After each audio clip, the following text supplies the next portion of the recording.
You're listening to the Primal Happiness Show, a podcast dedicated to helping you thrive in this crazy modern world. Every Tuesday, we explore the nature of how our minds really work, what exactly the human animal requires to thrive, and how we can live happier and more fulfilling lives.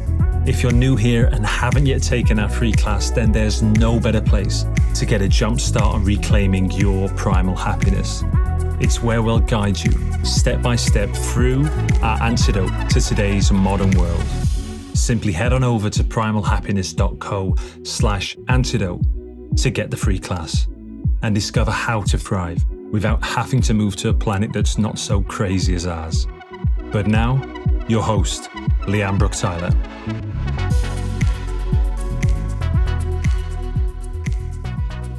Hello, my beautiful people. A huge warm welcome back to the show. In today's crazy modern world, men and women are living shallow, disconnected, and unfulfilling lives. So we created the path for those who are ready to reclaim their wildness and actualize their deepest gifts. And the next way that you can walk this path is by joining us for Waking the Wild Medicine, which begins in early 2022. In this crucible, you will uncover the wild medicine of your soul, the gift to the world that you came here to be. You'll create potent ways to administer this medicine via your own unique embodiment in alignment with divine archetypal energies. You'll be liberated to become the fullest expression of your soul, giving your deepest gifts in service to the world. In material terms, this means you become available for an abundance of connection, impact, and wealth, and anything else that your soul desires to flow as you. You can discover more and arrange a call with one of us to explore whether this is aligned for you by going to primalhappiness.co/medicine now. And now on to this week's show. It's with Dr. Helané Wahbeh. Helané is the Director of Research at the Institute of Noetic Sciences and an adjunct assistant professor in the Department of Neurology at Oregon Health and Science University. Dr. Wahbeh is clinically trained as a naturopathic physician and research trained with a Master of Clinical Research and 2 postdoctoral research fellowships. Dr. Wahbeh is especially known for her research around a noetic approach to channeling. She's the author of some 90 plus peer-reviewed publications, the new book, The Science of Channeling, and Free to Be Me, a journey of transformation through generational healing. In this show, we spoke about Helané's personal experience and deep work on the science of channeling, which is actually an entire spectrum ranging from intuition all the way to trance channeling. This was an incredible show. I experienced goosebumps aplenty, which turns out to be one of the signs of an embodied channeler and is an indication of truth being spoken. I've since discovered that the Dutch actually name goosebumps truth bumps. And you can probably imagine that's now what I call them too.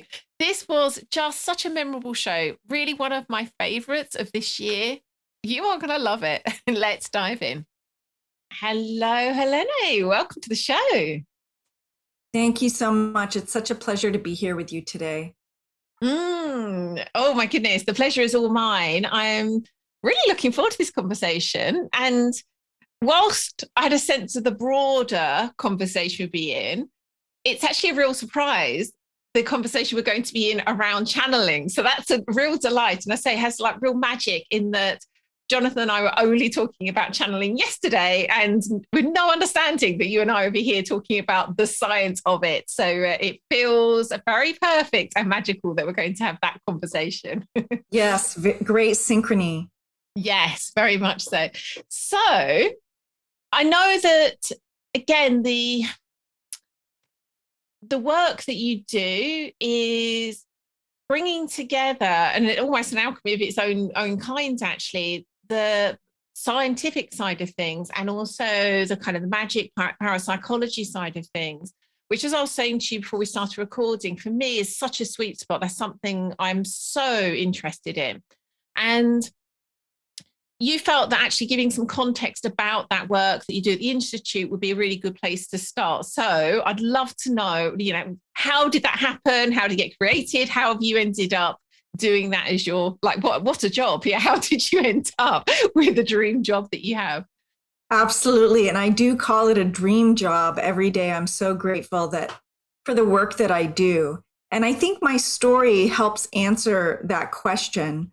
I know you shared a little bit about my background, and what the listeners didn't hear is that I was had trance channeling in my family and went to my first seance type meeting when I was 10 years old. Wow. And my mother is a trance channel. My grandmother's a trance channel. Every member of my mother's side of the family has some type of channeling ability. And it was such a deep, intrinsic part of my growing up.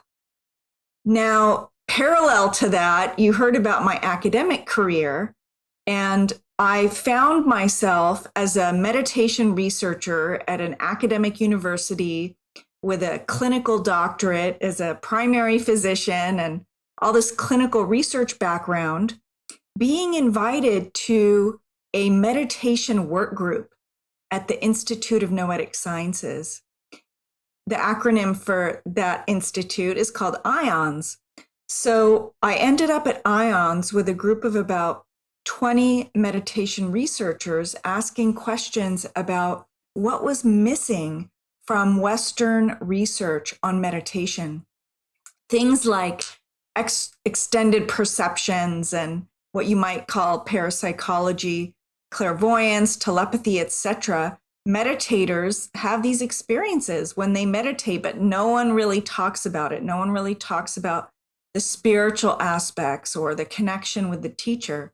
So we had an excellent work group. We ended up publishing a paper on that, talking about encouraging other researchers to do research on these topics.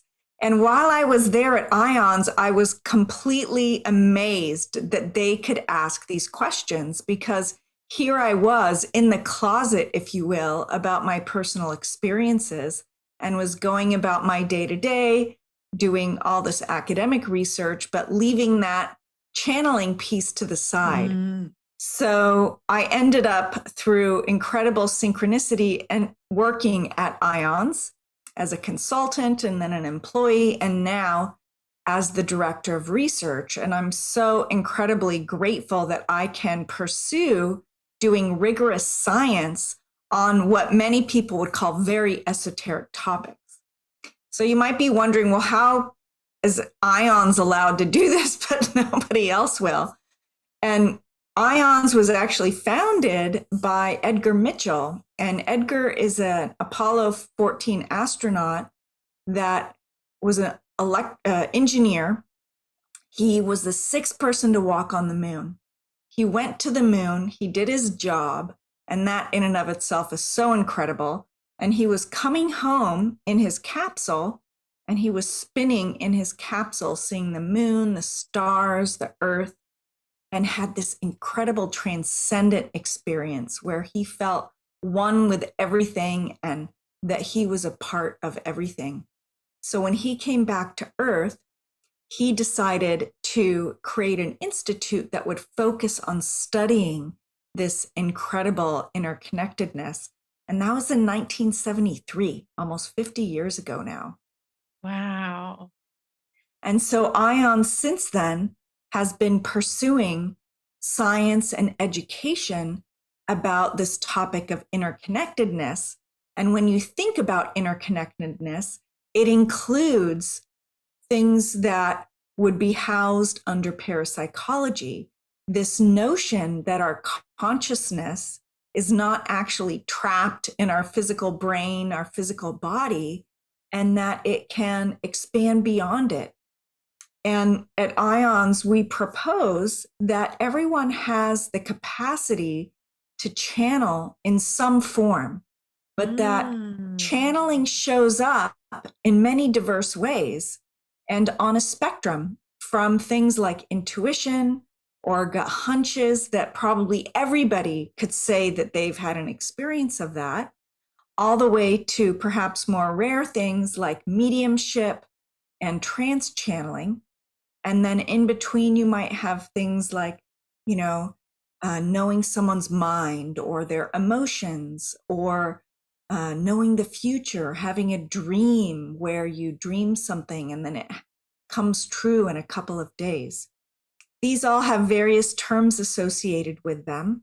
And some, including myself, would argue that all of these phenomenon that we experience are part of the same human experience of actually being all interconnected, and that our current materialistic paradigm doesn't really leave a lot of room for that. So if you say, yeah, I'm connected to my cousin halfway across the country, there's no kind of explanation for that in the dominant worldview. Well, what's exciting is that quantum physics, cosmology, many other different fields are gathering evidence now that are showing that materialism is, it explains a lot about our world, but it doesn't explain everything. And that there's new models arising that show us how we can get these intuitive hunches and then call our child and, our college students like, oh, I just got a flat tire. Well, how would the mom know that being, at a far distance away from them? So it's very exciting times to be doing this work, I'll have to say. Oh my goodness, your dream job. It sounds even dreamier now. My goodness, that's amazing. So I heard what you said, that you're seeing that this collections of experiences, let's say, you're saying exist on a spectrum of channeling. And that was interesting to me because I wasn't expecting you to say that. They're not things that I've heard typically described as being on a spectrum of channeling. They might be, collected within, I don't know, a grouping of, say, parapsychology or something like that, but not this spectrum of channeling as you're describing it. I'd love to hear the idea of channeling assumes something is being channeled. What is being channeled that is saying is for you creating all of those being on that same spectrum? That's a wonderful question because there is such confusion about terms. So if I said to you, I want, a medium or mediumship, you might think of one thing and someone else might think of something completely different. And so there's actually a 300-page book called The Terms of Parapsychology that goes through all the various terms, and they have different definitions for each of them. So I think what perhaps created the confusion for you is that I'm using an umbrella term that's quite broad for channeling. And the definition is this process of revealing information and energy not limited by our conventional notions of time and space that can appear receptive or expressive. And so that's a very broad umbrella term that includes many of the phenomenon that people would include under psi or parapsychology. Many people, when they hear the word channeling, they might think of a subcategory of these phenomenon called trance channeling. And that is where the channeler believes that they are acting as a vehicle for a non-physical entity to speak or write through them. And so, this question of, in terms of the broader concept of channeling, what are we channeling, right? We've done many studies about what people believe about this. And the most common answer is the higher self, that it's some bigger part of the person. So let's say I'm sitting here in my office, I'm contained in this physical body. If I receive information from my child in college halfway across the country, it is because I have a bigger part of myself that's not limited to this physical body that can actually access that information. And so in essence, what we're channeling is the larger interconnected part of who we actually are. Mm. Oh, wow. I wasn't expecting that answer. That's gorgeous. So when you've embarked, there's so many questions I want to ask you, actually. I want to ask you lots about your own personal journey to get to this point, but I'm going to stick to the channeling for the moment. When you've embarked on the research around channeling, is it that whole spectrum, or specifically trance channeling, or a few types? Ions focuses on all of it. So it definitely is interested in all experiences of channeling.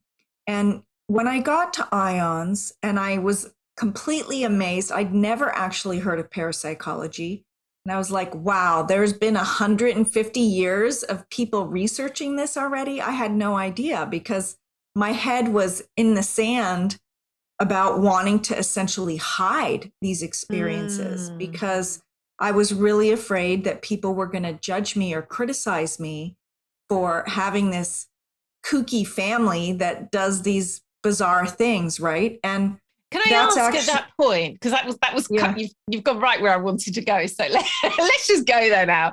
So did you have it wasn't so much that you had a personal doubt about the veracity of the trance channeling.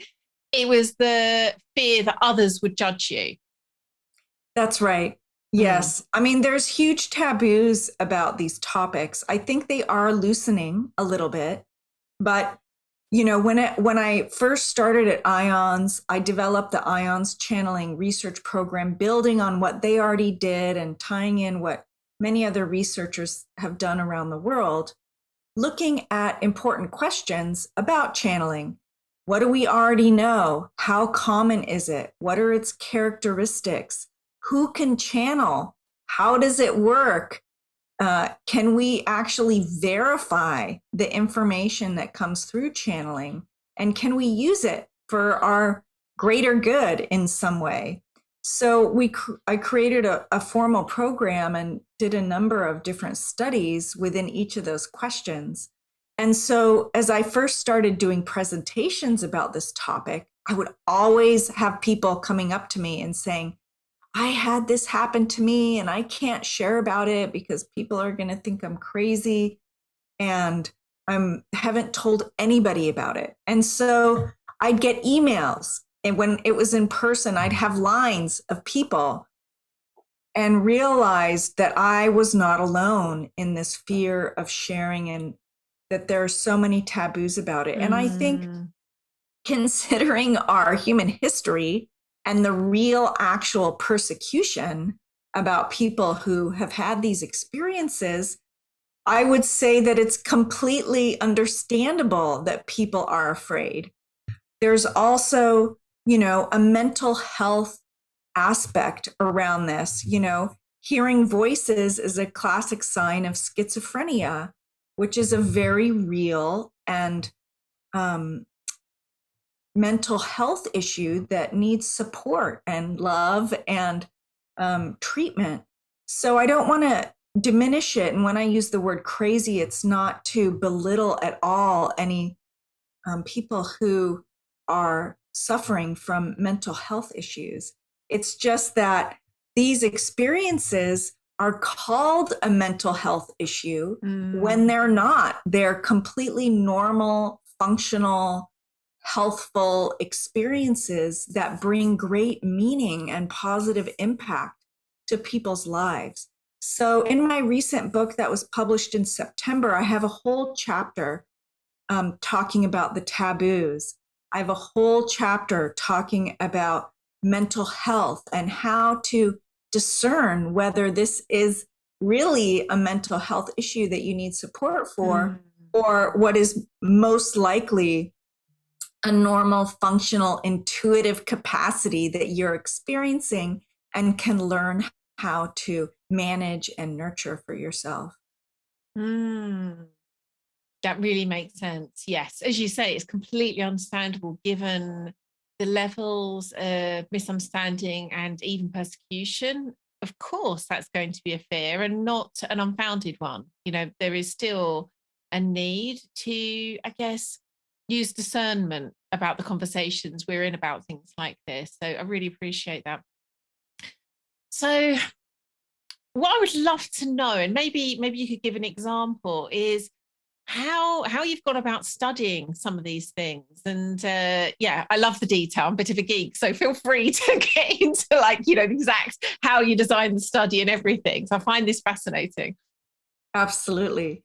So considering the taboos, one idea I had was that, you know, these phenomenon must be rare. Like, I wasn't sharing, I didn't really talk to a lot of people about it. They must be really rare. And maybe that's why people are afraid or aren't willing to talk about it. And then considering the academic taboos against it, I thought perhaps academia or scientists, you know, very linear thinking type people would have had less channeling experiences. So we designed a study that surveyed over almost 900 people, and it was split into 3 groups: scientists and engineers, people from the general population, and who we called enthusiasts, which are essentially the IONS members.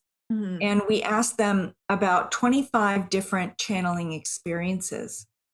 And we were completely amazed by the results, because over 90% of all 3 of those groups had at least one of the 25 channeling experiences.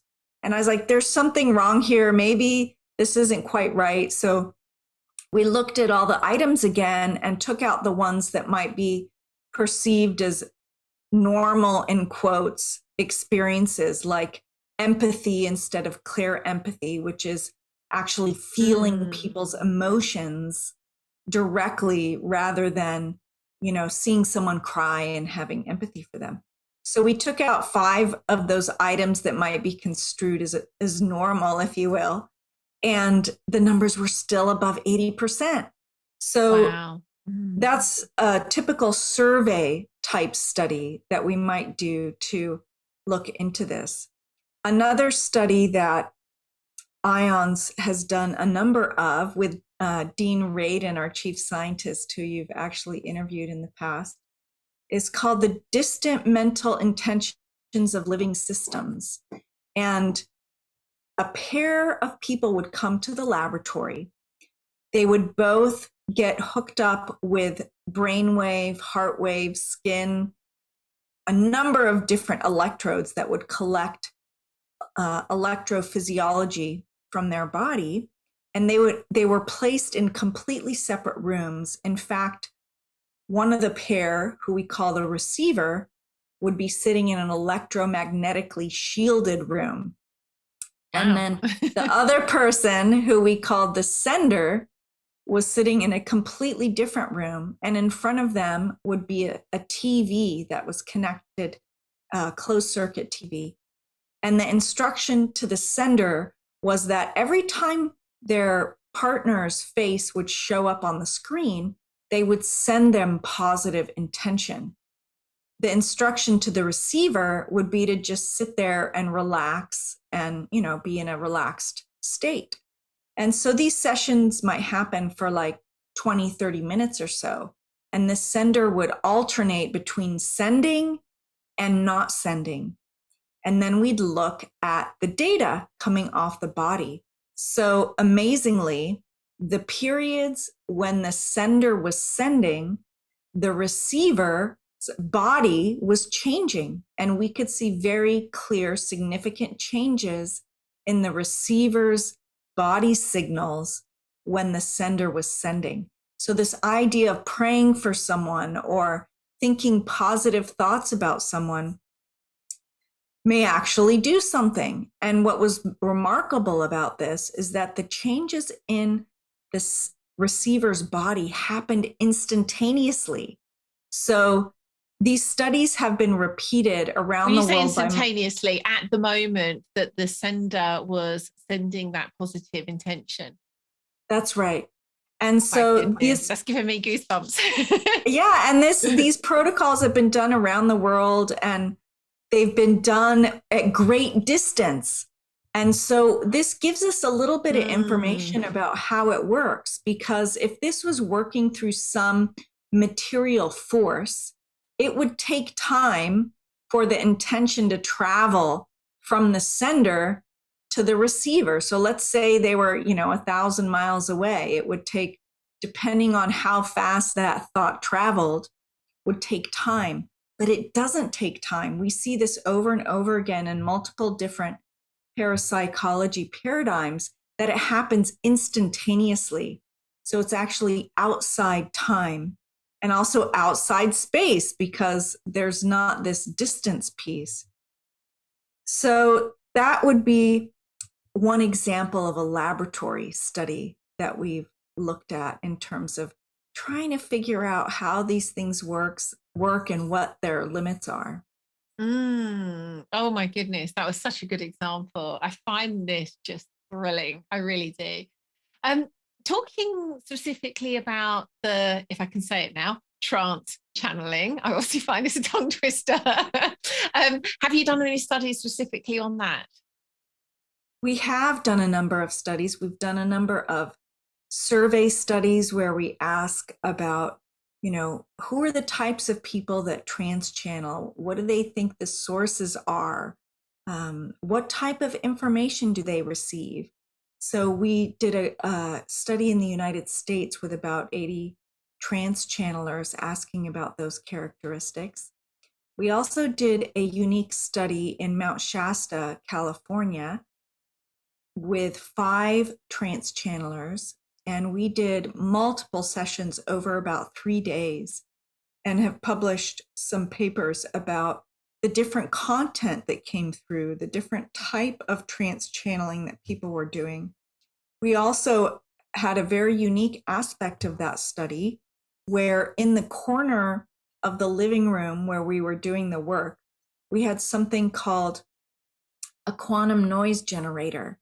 This is a type of device that spits out random noise. It's completely random, and there's really no reason for it to deviate away from random. And these have been used in many different parapsychology studies. So we had it running in the corner for the whole time.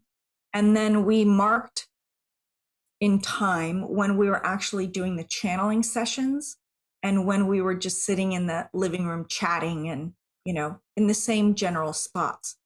And we looked at that data and found a very significant difference from this objective random noise during the channeling sessions versus the not channeling sessions. And this was really exciting to me, because I'm, a channeler myself. And one of the ways that I experience it is just feeling things in my body. So if I walk into a room, I get kind of a felt sense of what's happening in that room. And when I'm in a room, when people are trance channeling, it feels incredibly different in my body than when we're just sitting there chatting. So to have this device pick up a difference as well was very, very exciting. So we're using quantum noise generators in different ways now to try to see perhaps this random noise is sensitive to consciousness, to intention in some way.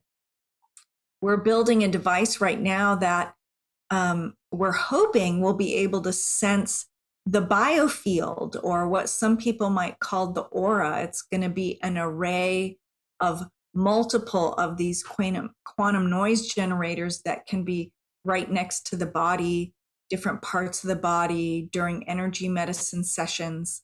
So these are just a few things that we're moving forward on to see how we can objectively measure some of these phenomenon, to bring, a believer, if you will, someone who has these experiences. They don't need the science to support them in believing it.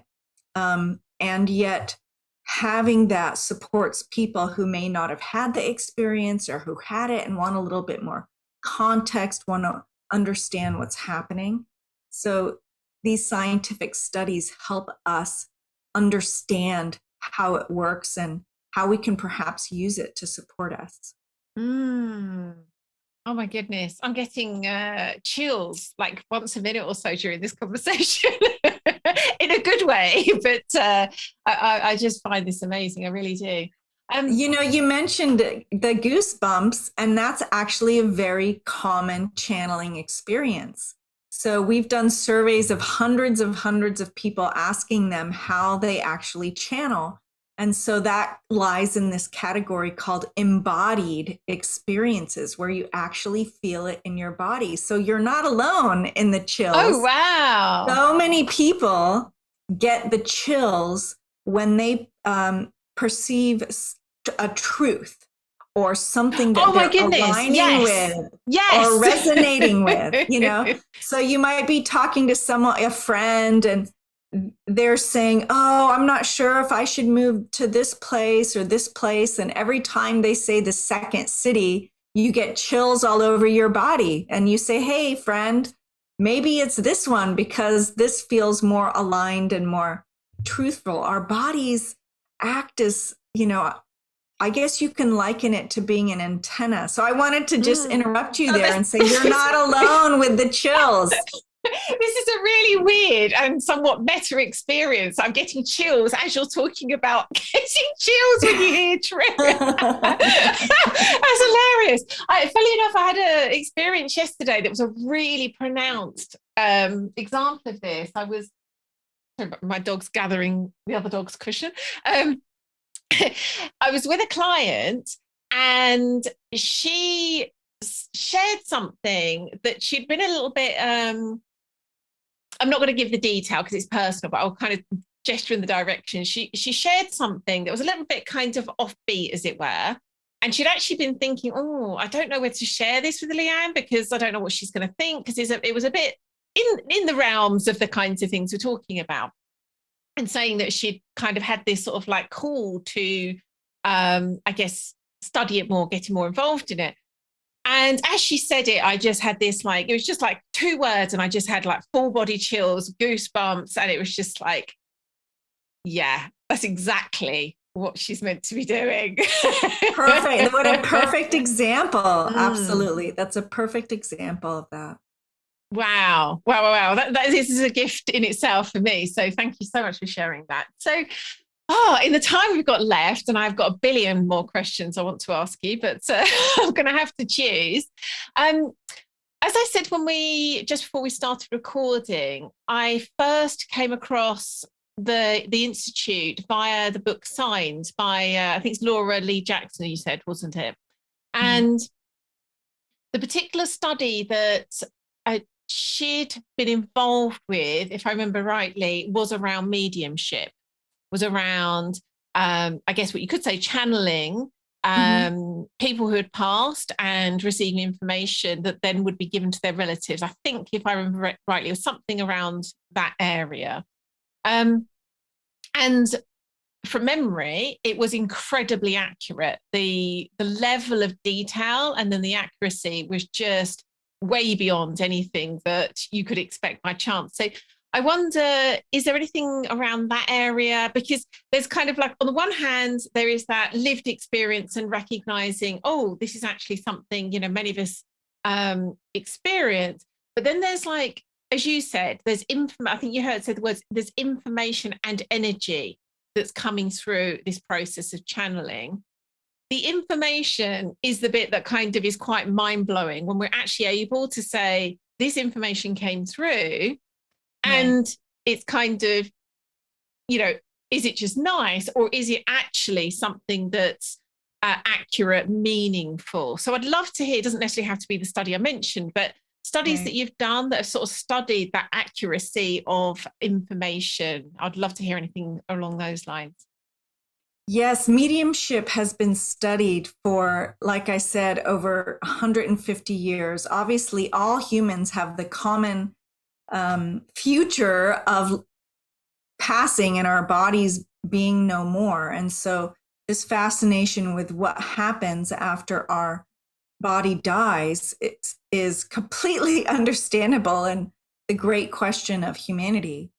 And in the early days, if you will, people took meticulous notes about the various supposed personalities that would come through in seances and would attempt to verify many of them. And there were some incredibly accurate, verifiable cases where the mediums could not possibly know the person who had deceased.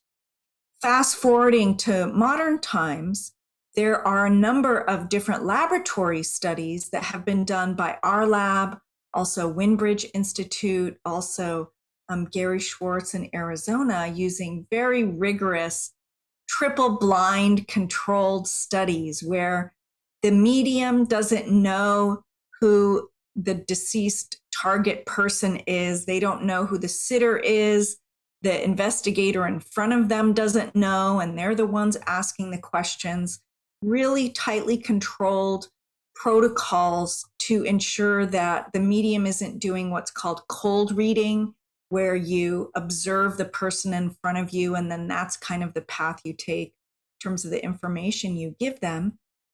And then also verifying the information that comes through about the deceased person, you know, coming up with facts that's not something you can find on Google, or, you know, that they couldn't telepathically read from the person across from them. So if you ask me simply, can mediums get information about deceased people in a verifiable way? I would say absolutely yes. There is overwhelming evidence that that is so. We also did a number of lab studies that were a little different. We had mediums come into the laboratory and showed them pictures of people who were deceased and asked them what was the cause of death. And they did like 200 of these pictures. And then we had people who said they weren't controls to do the same task to see, hey, can mediums actually discern the cause of death from this picture better than control people, who said they had no ability.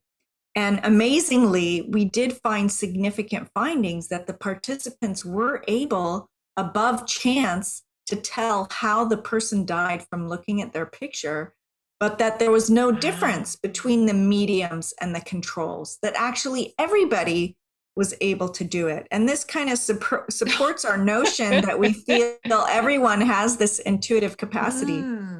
The mediums did say they had a bit of performance anxiety about the task, and that it was so far afield from how they normally do their work. And we had previous laboratory studies that were similar to that, where the mediums did have above chance findings. Anyway, back to this notion about, you know, receiving information about deceased people. So that to me is very clear, and there's very strong evidence over the 150 years that mediums can do that. What is less clear is where that information is coming from. Are they actually getting it from the deceased person, who is not in a physical body and is this discrete entity that's communicating to them in some way? And that's what the mediums would likely believe, right? Or are they somehow using some psychic ability through our interconnected consciousness, tapping into this information? And that's a question that's hotly debated in the parapsychology field. It's called survival, which is a consciousness, you know, personality actually survives, versus living agent psi, which means that they're using some sort of psychic ability.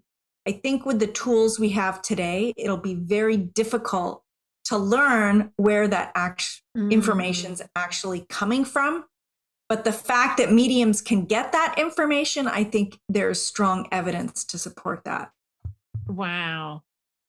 One more thing I want to say, one more thing about that.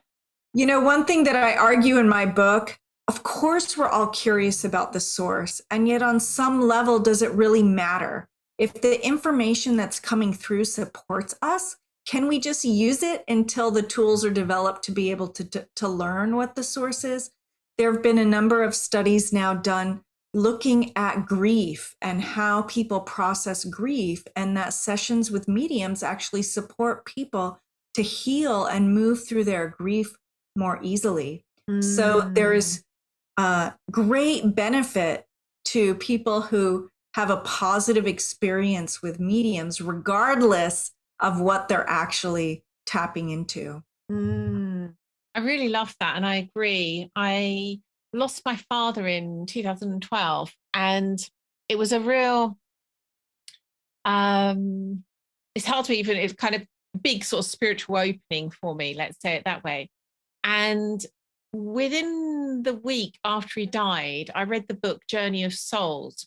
Michael Newton, I think is by. And at the same time, I was having these experiences of what felt like contact with my father. And just like you're saying, it's like, who knows if I was, but the book and the contact I was having, kind of like the book gave it context. And I believe it was the two things together radically changed what that grieving process was like. And in fact, it was a real incredible year of like opening to wonder and to love and to just things I never would have expected to have come from the death of my father. And I think it's the exact reason you've just said. It was absolutely experiencing something beyond it being this kind of, again, who knows exactly what was happening, but it looked like I was experiencing a connection with him beyond death. Absolutely. And you're not alone in that either. There's a new term for that called after death communication, or ADCs, and it's incredibly common. So many people have these experiences around the world. Some sort of contact with the dead is ubiquitous in every single culture that has been surveyed. Very, very common. You know, it shows up in various ways, like a specific bird showing up, or hearing a song, or more extreme things like actually seeing what many people would call a ghost, or, you know, hearing something, smelling their loved one. There's incredible anecdotes and some formal studies about deathbed visions of people who are in hospice, who are seeing things and their loved ones also seeing things. This research is just absolutely amazing. Once you start diving into it, like each aspect of it, you can just get lost in the incredible research and stories and amazing phenomenon that people are actually having in their lives on a regular basis. Oh, wow. I'm so glad you added that last part. Thank you so much. Unfortunately, we need to bring this episode to a close, although I'm already thinking I'd like to have you come back because there's just so much more that I want to talk to you about. For now, where can listeners find out more about you and your work? You can go to the Institute of Noetic Sciences website at noetic.org. And I also invite you to check out my book, The Science of Channeling: How to Trust Your Intuition and Embrace the Force That Connects Us All. Everything I talked about today is presented in much more detail and very accessible. So it's not a science book, but it's about science for the general public. Very easy read, and will give you a lot more information and resources if you're interested in learning about more, and also learning about how to nurture your own channeling ability, whatever it looks like, to support you in your daily life. Oh, thank you so much. This has just been wonderful. Really, really appreciate this. Thank you. Thank you, Leon. It's been a pleasure. Oh my goodness. I love that so much. Here are my takeaways. Channeling seems actually not to be the rare experience we think it is, but is one that is shared by most humans, which kind of suggests that we are far more than we believe. Research into forms of channeling shows there's something going on that cannot be explained by materialist views of the world. Whether it's a higher self or something else that's being channeled, information and energy is indeed coming through. As Helané said, even if we don't yet have the tools to know what exactly is being channeled or how, wouldn't it make sense to make use of the wonderful gifts that come from it? I so agree. If you would like to get the notes and links for everything we spoke about this week, I'm sure you will. I'm sure you're going to want to go and check out Helané's research and her book. Do hop on over to the show notes at primalhappiness.co/episode 348. And if you are feeling the call to be your medicine, go take a look at primalhappiness.co/medicine now, and you can book your call, myself or Jonathan, to explore fully if it is aligned for you to join us. And next week, we are going to be taking a well-earned rest and a break for the festive season.